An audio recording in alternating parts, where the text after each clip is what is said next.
ಎಲ್ಲರಿಗೂ ಶಾಹೀನ್ ಎಜುಕೇಷನ್ ಚಾನಲ್ಗೆ ಸ್ವಾಗತ. ಇನ್ನೂ ಯಾರೆಲ್ಲ ಸಬ್ಸ್ಕ್ರೈಬ್ ಮಾಡ್ಕೊಂಡಿಲ್ಲ ದಯವಿಟ್ಟು ಸಬ್ಸ್ಕ್ರೈಬ್ ಮಾಡ್ಕೊಳ್ಳಿ.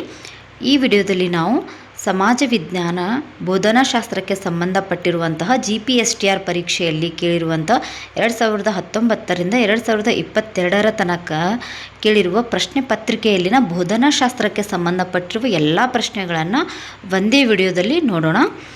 ಈ ವಿಡಿಯೋನ ಪೂರ್ತಿಯಾಗಿ ನೋಡಿರಿ, ಯಾಕಂದರೆ 2019ರಿಂದ 2022 ತನಕ ಆಗಿರುವಂಥ ಪರೀಕ್ಷೆಯಲ್ಲಿನ ಬೋಧನಾಶಾಸ್ತ್ರದ ಪ್ರಶ್ನೆಗಳದವು ನೋಡಿರಿ. ಯಾಕಂದ್ರೆ ಬೋಧನಾಶಾಸ್ತ್ರದ ಪ್ರಶ್ನೆಗಳು ರಿಪೀಟ್ ಆಗ್ತಿರ್ತವೆ. ಮತ್ತು ಬೋಧನಾಶಾಸ್ತ್ರಕ್ಕೆ ಯಾವ ಬುಕ್ ಓದಬೇಕು, ಯಾವ ರೀತಿ ಓದಬೇಕಂತ ಹೇಳಿ ಒಂದು ಸ್ವಲ್ಪ ಜನ ಕೇಳಿದರು. ನೋಡಿರಿ, ನಾವು ಬೋಧನಾಶಾಸ್ತ್ರಕ್ಕೆ ನಿಮ್ಮ ಕಡೆ ಯಾವುದೇ ಒಂದು ಆಥರ್ ಬುಕ್ ಇದ್ದರೆ ಓದ್ರಿ. ಇಲ್ಲಿಗಂದ್ರೆ ನಾವು B.Ed ಕಲಿಯುವಾಗನ ಅಲ್ಲಿ ಸಮಾಜ ವಿಜ್ಞಾನ, ನಮ್ಮ ವಿಷಯವಾದ ಸಮಾಜ ವಿಜ್ಞಾನದೊಳಗೆ ಒಂದು ಸ್ವಲ್ಪ ಬೋಧನಾಶಾಸ್ತ್ರವನ್ನು ನಾವು ಕಲ್ತಿರ್ತೇವಲ್ಲ, ಅದು ಏನಾದರೂ ನೋಡ್ಸಿದ್ರೆ ನಿಮ್ಮ ಕಡೆ ಒಂದು ಸಲ ಓದ್ಕೊಂಬಿಡ್ರಿ. ರಿಪೀಟ್ ಕ್ವಶನ್ ಆಯ್ತು. ಮತ್ತು ನಾವು ಬೋಧನಾಶಾಸ್ತ್ರ ಪ್ರಶ್ನೆಯನ್ನು ಬಿಡಿಸುವಾಗ ಪರೀಕ್ಷೆಯಲ್ಲಿ ನಾವು ಒಂದು ಟೀಚರಾಗಿ ನಾವು ಒಂದು ನಮ್ಮ ಕಲ್ಪನೆಯನ್ನು ನಾವು ಟೀಚರ್ ಅಂತ ತಿಳ್ಕೊಂಡು ಆ ಪ್ರಶ್ನೆಯನ್ನು ಓದಿದ್ರೆ ಸರಳಾಗಿ ಆ ಪ್ರಶ್ನೆಗೆ ಉತ್ತರವನ್ನು ನಾವು ಕಂಡ್ಕೋಬಹುದು. ನೋಡ್ರಿ, ಈ ಸದ್ ನಾವು 2/6/2019 ನಡೆದ GPSTR ಪರೀಕ್ಷೆಯಲ್ಲಿ ಕೇಳಿರುವಂತಹ ಸಮಾಜ ವಿಜ್ಞಾನದ ಬೋಧನಾಶಾಸ್ತ್ರದ ಪ್ರಶ್ನೆಯನ್ನು ನೋಡೋಣ. ನೋಡ್ರಿ, ಎಲ್ಲ ಪರೀಕ್ಷೆಯಲ್ಲಿ 5 ಮಾರ್ಕ್ಸಿಂದು ಪ್ರಶ್ನೆ ಬರುತ್ತಿದ್ದು. 2019ರಲ್ಲಿನೂ 5 ಮಾರ್ಕ್ಸ್ ಬಂದದ, 2022ರಲ್ಲಿನೂ 5 ಮಾರ್ಕ್ಸ್ ಬಂದದ, ಮತ್ತು 2019ರಲ್ಲಿ HK ವಿಭಾಗದಲ್ಲಿ ನಡೆದಿರುವ ಪ್ರಶ್ನೆ ಪತ್ರಿಕೆಯಲ್ಲೂ 5 ಬಂದವು. ಅಂದ್ರೆ ಬಹು ಆಯ್ಕೆ ಪ್ರಶ್ನೆಗಳು 50 ಇರ್ತವೆ ಸಮಾಜ ವಿಜ್ಞಾನದೊಳಗೆ. ನಾವು ಪೇಪರ್ 2 ಒಳಗೆ ಅದರೊಳಗೆ 50 ಪ್ರಶ್ನೆ ಇರ್ತಾವಲ್ಲ ಬಹು ಆಯ್ಕೆ, ಅದರಲ್ಲಿ ನಮ್ಗೆ 5 ಪ್ರಶ್ನೆಗಳು ಬೋಧನಾಶಾಸ್ತ್ರಕ್ಕೆ ಸಂಬಂಧಪಟ್ಟಂಗೆ ಇರ್ತಾವೆ. ಇದನ್ನು 5 ಮಾರ್ಕ್ಸ್ ಅದಾವ ಅಂಥೇಳಿ ನೆಗ್ಲೆಕ್ಟ್ ಮಾಡೋಕ್ಕೆ ಹೋಗಬೇಡ್ರಿ. 1 ಮಾರ್ಕ್ಸ್ನು ನಮಗೆ ಭಾಳ ಇಂಪಾರ್ಟೆಂಟ್ ಆಗುತ್ತೆ ಲಾಸ್ಟ್. ಅದಕ್ಕೆ ಏನು ಮಾಡಿರಿ, ಈ ಪ್ರಶ್ನೆನ ಒಂದು ಸಲ ನೋಡ್ಕೊಂಬಿಡ್ರಿ. ರಿಪೀಟ್ನೂ ಆಗ್ಬೋದು ಈ ಪ್ರಶ್ನೆ.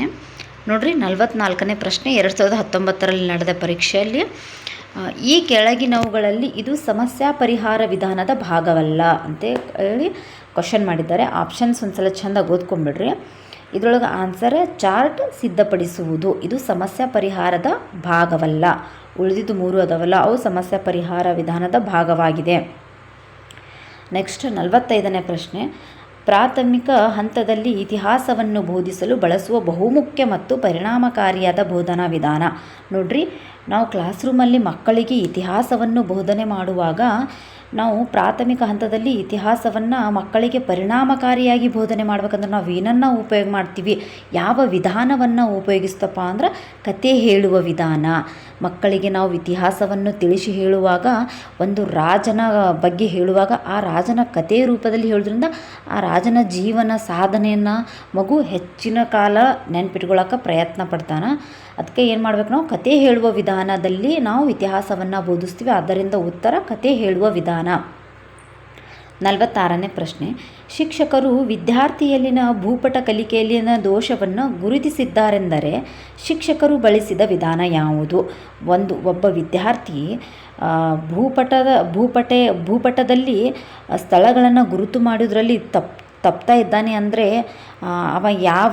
ಶಿಕ್ಷಕರು ಯಾವ ವಿಧಾನವನ್ನು ಉಪಯೋಗಿಸಿ ಆ ತಪ್ಪುಗಳನ್ನು ಕಂಡುಹಿಡಿತಾರಪ್ಪ ಅಂದ್ರೆ ನೈದಾನಿಕ ಮೌಲ್ಯಮಾಪನದ ಮೂಲಕ ಶಿಕ್ಷಕರು ವಿದ್ಯಾರ್ಥಿಯ ಕಲಿಕೆಯಲ್ಲಿನ ದೋಷವನ್ನು ಗುರುತಿಸ್ತಾರೆ. 47ನೇ ಪ್ರಶ್ನೆ, ಭಾರತದ ಶಿಕ್ಷಣ ವ್ಯವಸ್ಥೆಯ ಮೇಲೆ ಬ್ರಿಟಿಷರ ಆಡಳಿತದ ಪರಿಣಾಮವನ್ನು ವಿವರಿಸಿ. ಯಾವ ಪ್ರಕಾರದ ಪ್ರಶ್ನೆ ಇದಾಗಿದೆ? ವಿವರಿಸಿ ಅಂತ ಕೇಳಿದಾಗ ಅದು ಯಾವ ರೀತಿಯ ಪ್ರಶ್ನೆ ಆಗಿರುತ್ತದೆ? ನೋಡ್ರಿ, ಅದು ಪ್ರಬಂಧ ಮಾದರಿ. ವಿವರಿಸಿ ಅಂದಾಗ ಅದ್ರ ಬಗ್ಗೆ ಒಂದು ಸ್ವಲ್ಪ ಹೆಚ್ಚಿನ ಮಾಹಿತಿಯನ್ನು ನೀಡಬೇಕಾಗಿರ್ತದಲ್ಲ, ಅದಕ್ಕೆ ಆ ಪ್ರಶ್ನೆ ಪ್ರಬಂಧ ಮಾದರಿಯ ಪ್ರಶ್ನೆಯಾಗಿದೆ ಅಂತ ನಮಗೆ ಒಂದು ಸ್ವಲ್ಪ ಕಲ್ಪನೆ ಇರಬೇಕು. ಇದರಲ್ಲಿ ವಸ್ತುನಿಷ್ಠ ಪರೀಕ್ಷೆಗೆ ಯಾವ ರೀತಿ ಪ್ರಶ್ನೆ ಬರ್ತವೆ, ಕಿರು ಉತ್ತರ ಮಾದರಿಗೆ ಯಾವ ರೀತಿ ಪ್ರಶ್ನೆ ಬರ್ತವೆ, ಪೂರ್ಣಗೊಳಿಸಿ ಮಾದರಿ ಪ್ರಶ್ನೆಗೆ ಯಾವ ರೀತಿ ಪ್ರಶ್ನೆಗಳನ್ನು ಬರ್ತವೆ ಅನ್ನೋದು ನಮಗೊಂದು ಸ್ವಲ್ಪ ಇದ್ರ ಬಗ್ಗೆ ಒಂದು ಸ್ವಲ್ಪ ನೀವು ಡಿಟೇಲಾಗಿ ಓದ್ಕೊರಿ. 48ನೇ ಪ್ರಶ್ನೆ, ಈ ಕೆಳಗಿನವುಗಳಲ್ಲಿ 7ನೇ ತರಗತಿ ವಿದ್ಯಾರ್ಥಿಗಳಿಗೆ ಭೂಮಿಯ ದೈನಿಕ ಚಲನೆ ಪಾಠ ಮಾಡಲು ಬಳಸಬಹುದಾದ ಅತ್ಯಂತ ಸೂಕ್ತವಾದ ಕಲಿಕಾ ಸಾಮಗ್ರಿ ಯಾವುದು? ಮಗುವಿಗೆ ನಾವು ಭೂಮಿಯ ದೈನಿಕ ಚಲನೆ ಹೇಳುವಾಗ ಭೂಮಿಯ ಕಲ್ಪನೆ ಮಗುವಿಗೆ ಬರಬೇಕಂದ್ರೆ ನಾವು ಏನನ್ನು ಉಪಯೋಗಿಸ್ತಪ್ಪ ಅಂದ್ರೆ ಕಲಿಕಾ ಸಾಮಗ್ರಿಯಾಗಿ ನಾವು ತರಗತಿಯಲ್ಲಿ ಬಳಸುವುದು ಗ್ಲೋಬನ್ನು ನಾವು ತರಗತಿಯಲ್ಲಿ ಬಳಸಿ ಭೂಮಿಯ ದೈನಂದಿನ ಚಲನೆಯನ್ನು ಹೇಳುವುದರ ಮೂಲಕ ಮಗುವಿಗೆ ಪರಿಣಾಮಕಾರಿಯಾದ ಶಿಕ್ಷಣವನ್ನು ಬೋಧನೆಯನ್ನು ನಾವು ಮಕ್ಕಳಿಗೆ ಕಲಿಕೆ ರೂಪದಲ್ಲಿ ನೀಡಬಹುದು. ನೋಡಿ ಎಷ್ಟು ಈಸಿ ಅದು ಈ ಬೋಧನಾ ಶಾಸ್ತ್ರದ ಪ್ರಶ್ನೆಗಳು. ಭಾಳ ಟಫ್ ಅಂತ ತಿಳ್ಕೊಬೇಡ್ರಿ. ಮತ್ತು ಎಲ್ಲಿ ಯಾವ ಬುಕ್ ತೊಗೋಬೇಕ್ರಿ, ಎಲ್ಲಿದು ಓದ್ಬೇಕ್ರಿ ಅಂತ ತಲೆ ಕೆಡಿಸ್ಕೋಬೇಡ್ರಿ.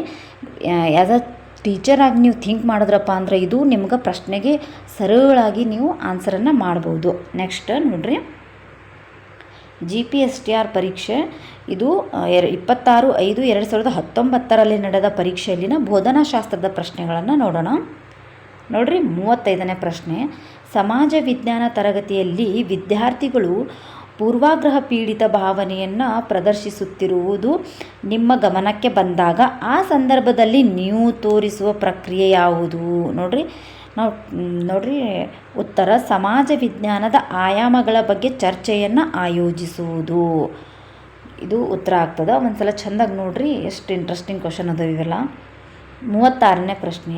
ಶಿಕ್ಷಕ ಮತ್ತು ವಿದ್ಯಾರ್ಥಿಯ ನಡುವೆ ಏರ್ಪಟ್ಟ ಒಪ್ಪಂದದ ಕಲಿಕೆ ಯಾವುದು ಅಂತ ಕೇಳಿದಾರ. ಅದಕ್ಕೇನಂತ ಕರಿತೀವಿ ನಾವು? ಒಪ್ಪಂದ ಕಲಿಕೆ ಅಂತೇಳಿ ಕರಿತೀವಿ. ಇದು ಮಿಶ್ರಿತ ಕಲಿಕೆ, ಅನುಭವಾತ್ಮಕ ಕಲಿಕೆ ಮತ್ತು ಸಮ್ಮಿಶ್ರ ಕಲಿಕೆ ಅಂದ್ರೆ ಒಂದು ಸ್ವಲ್ಪ ಇದ್ರ ಬಗ್ಗೆ ನಿಮ್ಮ ಹತ್ರ ಏನರೇ ನೋಟ್ಸ್ ಇತ್ತಂದ್ರೆ ಒಂದು ಸಲ ಚೆಂದಾಗಿ ಓದ್ಕೊಂಬಿಡ್ರಿ. ನೆಕ್ಸ್ಟ್ ಇದ್ರ ಮೇಲೆ ಪ್ರಶ್ನೆನ ಕೇಳಬಹುದು. 37ನೇ ಪ್ರಶ್ನೆ. ಈ ಒಂದು ಅಂಶವು ಉತ್ತಮ ಸಮಾಜ ವಿಜ್ಞಾನ ಪಠ್ಯಪುಸ್ತಕದ ಲಕ್ಷಣವಲ್ಲ ಅಂತ ಕೇಳಿದ್ದಾರೆ. ಇದು ಉತ್ತರ, ಶಿಕ್ಷಕ ಕೇಂದ್ರೀಕೃತವಾಗಿರಬೇಕು.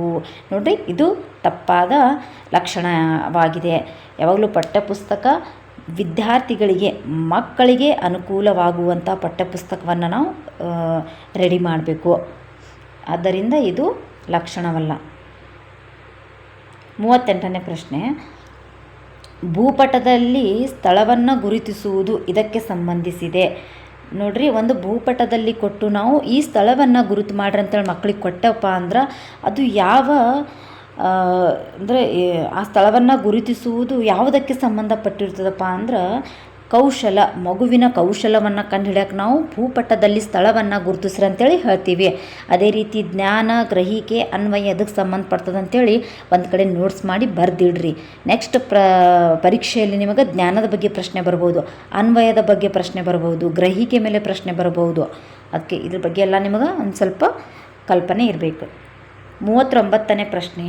ಸಮಾಜ ವಿಜ್ಞಾನ ಬೋಧನೆಯು ಬೆಳೆಸುವ ಗುಣ ಯಾವುದು? ಸಮಾಜ ವಿಜ್ಞಾನವನ್ನು ನಾವು ಕಲಿಯೋದ್ರಿಂದ, ಮಕ್ಕಳಿಗೆ ಕಲಿಸೋದ್ರಿಂದ ಅದಕ್ಕಿಂತ ಏನು ಉಪಯೋಗ? ಅದ್ರ ಗುಣ ಯಾವುದಪ್ಪ ಅಂದ್ರೆ ಬೇರೆ ಬೇರೆ ಅಭಿಪ್ರಾಯಗಳನ್ನು ಮತ್ತು ಪದ್ಧತಿಗಳನ್ನು ಗೌರವಿಸುವುದು. ಇದನ್ನು ನಾವು ಸಮಾಜ ವಿಜ್ಞಾನದ ವಿಷಯದಲ್ಲಿ ನಾವು ಕಲಿತೀವಿ ಮತ್ತು ಮಕ್ಕಳಿಗೆ ಕಲಿಸ್ತೀವಿ. ಮತ್ತು 2022 ನಡೆದ ಪರೀಕ್ಷೆಯಲ್ಲಿ ಕೇಳಿರುವಂಥ ಬೋಧನಾಶಾಸ್ತ್ರದ ಪ್ರಶ್ನೆಗಳನ್ನು ನೋಡೋಣ. ನೋಡ್ರಿ, 46ನೇ ಪ್ರಶ್ನೆ. ಜಾಗೃತ ಜ್ವಾಲಾಮುಖಿಯ ಸೂಸುವಿಕೆಯನ್ನು ಪರಿಣಾಮಕಾರಿಯಾಗಿ ಬೋಧಿಸಲು ಒಬ್ಬ ಶಿಕ್ಷಕನು ಬಳಸುವ ಸಾಧನ ಯಾವುದು? ಕಲಿಕೆ ಸಾಮಗ್ರಿಯಾಗಿ ನಾವು ಯಾವ್ದು ಬಳಸ್ತೀವಪ್ಪ ಅಂದ್ರೆ ವಾಯುಗುಣದ ನಕ್ಷೆಯನ್ನು ಬಳಸೋದ್ರ ಮೂಲಕ ಜಾಗೃತ ಜ್ವಾಲಾಮುಖಿಯನ್ನು ನಾವು ತೋರಿಸ್ಬೋದು. 47ನೇ ಪ್ರಶ್ನೆ. ಮೌಲ್ಯಮಾಪನದ ಉದ್ದೇಶವು? ನಾವು ಮೌಲ್ಯಮಾಪನ ಮಾಡುವುದು ತರಗತಿಯಲ್ಲಿ ಮಕ್ಕಳಿಗೆ ಮೌಲ್ಯಮಾಪನ ಮಾಡುವ ಉದ್ದೇಶ ಏನಪ್ಪ ಅಂದ್ರೆ ವಿದ್ಯಾರ್ಥಿಗಳ ಕಲಿಕಾ ಕೌಶಲ್ಯಗಳನ್ನು ನಾವು ಪರೀಕ್ಷಿಸುವ ಸಲುವಾಗಿ ಮೌಲ್ಯಮಾಪನವನ್ನು ಮಾಡ್ತೇವೆ. 48ನೇ ಪ್ರಶ್ನೆ. ನಾಗರಿಕ ಪ್ರಜ್ಞೆಯನ್ನು ಬೋಧಿಸುವ ಸಮಾಜ ವಿಜ್ಞಾನ ವಿಷಯದ ಶಾಖೆ ಯಾವುದು? ನಾಗರಿಕರ ಪ್ರಜ್ಞೆಯನ್ನು ನಾವು ಮಕ್ಕಳಿಗೆ ಬೆಳೆಸ್ಬೇಕಪ್ಪ ಅಂದ್ರೆ ಯಾವ ವಿಷಯದ ಮೂಲಕ ಬೆಳೆಸ್ತೀವಪ್ಪ ಅಂದ್ರೆ ರಾಜ್ಯಶಾಸ್ತ್ರದ ವಿಷಯದ ಮೂಲಕ ಮಕ್ಕಳಲ್ಲಿ ನಾಗರಿಕ ಪ್ರಜ್ಞೆಯನ್ನು ನಾವು ಬೆಳೆಸ್ತೀವಿ. 49ನೇ ಪ್ರಶ್ನೆ. ಅಕ್ಷಾಂಶ ಮತ್ತು ರೇಖಾಂಶಗಳನ್ನು ಪರಿಣಾಮಕಾರಿಯಾಗಿ ಬೋಧಿಸಲು ಸಹಕಾರಿಯಾದದ್ದು ಯಾವುದು? ಅಂದರೆ ಕಲಿಕಾ ಸಾಮಗ್ರಿ ಯಾವುದಪ್ಪ ಅಂದ್ರೆ ನಾವು ಅಕ್ಷಾಂಶ ಮತ್ತು ರೇಖಾಂಶಗಳ ಪಾಠವನ್ನು ನಾವು ತರಗತಿಯಲ್ಲಿ ಮಕ್ಕಳಿಗೆ ಬೋಧಿಸುವಾಗ ನಾವು ಬಳಸುವಂಥ ಕಲಿಕಾ ಸಾಮಗ್ರಿ ಗ್ಲೋಬ್ ಅಥವಾ ಗೋಳವನ್ನು ಬಳಸಿ ನಾವು ಅಕ್ಷಾಂಶ ಮತ್ತು ರೇಖಾಂಶದ ಪ್ರಜ್ಞೆಯನ್ನು ಮಕ್ಕಳಿಗೆ ಹೇಳ್ತೇವೆ. 50ನೇ ಪ್ರಶ್ನೆ. ಬೋಧನೆ ಎಂದರೆ ಕಲಿಕೆಗೆ ಪ್ರಚೋದನೆ, ಮಾರ್ಗದರ್ಶನ ಮತ್ತು ಪ್ರೋತ್ಸಾಹಿಸುವುದು ಅಂತ ಹೇಳಿದವರು ಯಾರು? ಈ ವಾಕ್ಯವನ್ನು ನೀಡಿದವರು WR ರೈಬನ್ಸ್. ನೋಡ್ರಿ, ಈ ರೀತಿ ವಾಕ್ಯಗಳನ್ನು ಕೇಳಬಹುದು. ಅದಕ್ಕೆ ಬೋಧನೆಗೆ, ಕಲಿಕೆಗೆ ಸಂಬಂಧಪಟ್ಟಿರುವಂತಹ ಒಂದು ಸ್ವಲ್ಪ ವಾಕ್ಯಗಳನ್ನು ನೀವು ನೋಡ್ಕೋರಿ, ಒಂದು ಕಡೆ ನೋಟ್ಸ್ ಮಾಡಿಟ್ಕೋರಿ. ಇದೇ ರೀತಿ ಬೋಧನಾಶಾಸ್ತ್ರದ ಪ್ರಶ್ನೆಯನ್ನು ಬಿಡಿಸುವುದರಿಂದ, ರಿಪೀಟ್ ಮಾಡೋದ್ರಿಂದ ರಿಪೀಟ್ ಪ್ರಶ್ನೆಗಳು ಕೂಡ ಬರಬಹುದು. ಆದ್ದರಿಂದ ಈ ಬೋಧನಾಶಾಸ್ತ್ರವನ್ನು ನೆಗ್ಲೆಕ್ಟ್ ಮಾಡಬೇಡ್ರಿ. ಒಂದು ಸಲ ಚೆಂದಾಗಿ ಓದ್ಕೋರಿ. ಹಳೆ ಪ್ರಶ್ನೆ ಪತ್ರಿಕೆಯನ್ನು ಈ ರೀತಿ ಬಿಡಿಸೋದ್ರಿಂದ ಅದೇ ಪ್ರಶ್ನೆಗಳನ್ನು ರಿಪೀಟ್ ಆಗೋದು. ಅದೇ ಬರಲಿಕ್ಕಪ್ಪ ಅಂದ್ರೆ ಅಲ್ಲಿರುವಂಥ ಆಪ್ಷನ್ಸ್ ಮೇಲೆ ಬೇರೆ ಬೇರೆ ಈ ರೀತಿ ವಾಕ್ಯಗಳನ್ನು ಕೇಳಿ ಪ್ರಶ್ನೆ ಬರುವಂಥ ಸಾಧ್ಯತೆ ಇರ್ತದೆ. ಚೆನ್ನಾಗಿ ಓದ್ರಿ. ಎಲ್ಲರಿಗೂ ಆಲ್ ದ ಬೆಸ್ಟ್ ಮತ್ತು ಎಲ್ಲರಿಗೂ ಒಳ್ಳೆಯದಾಗಲಿ. ಈ ವಿಡಿಯೋ ನೋಡಿದ್ದಕ್ಕೆ ಥ್ಯಾಂಕ್ ಯು.